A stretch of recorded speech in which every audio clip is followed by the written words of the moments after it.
The U.S. Marshal Service releasing new information about an escaped murder suspect and the corrections officer they say helped him flee.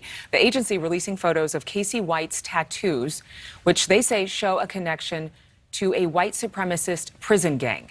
It's been 1 week since he and Officer Vicky White vanished upon leaving an Alabama jail. Kelsey Kernstein speaking to a former sheriff who arrested the inmate several times before. Kelsey. Well, Adrienne, first of all, investigators really unraveling how strategic this escape was. I am standing right now where that abandoned patrol car was and where they chose to leave the car. It's in an area where there's just no cameras. There's a bank in front of me. There's a camera there. There's a Bojangles and Academy Sports. All have cameras. But where they chose to park the car and switch what they believe another car out, they believe no cameras there. But I also spoke to a county sheriff, former county sheriff, who says he's known Casey his whole life.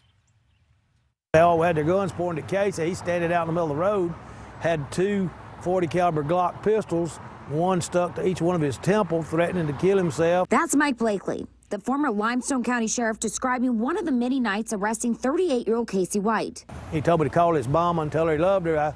I said, Casey, everything's gonna be fine. Nobody's gonna die tonight. And he said, oh yeah. He said, I'm gonna make y'all kill me. Blakely says for the most part, Casey had no issues in the jail, especially when he was on his medication.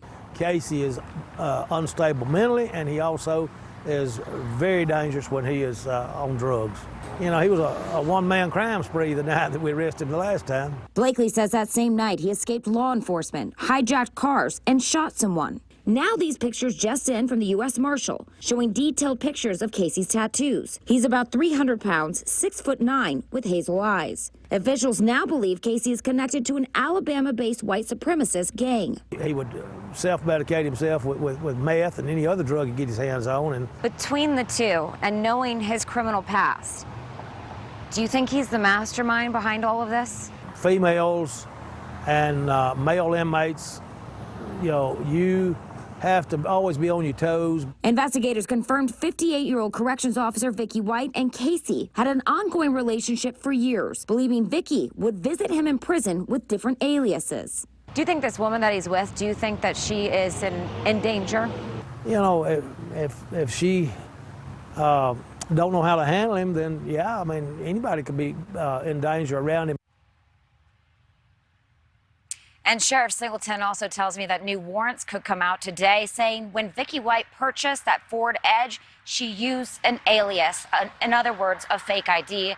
And when they were last spotted, according to the U.S. Marshal, they were last spotted in Rogersville, Alabama. That is about 20 miles directly east of Florence, Alabama, where we are now. Adrienne? All right, great interview. Thank you so much, Kelsey.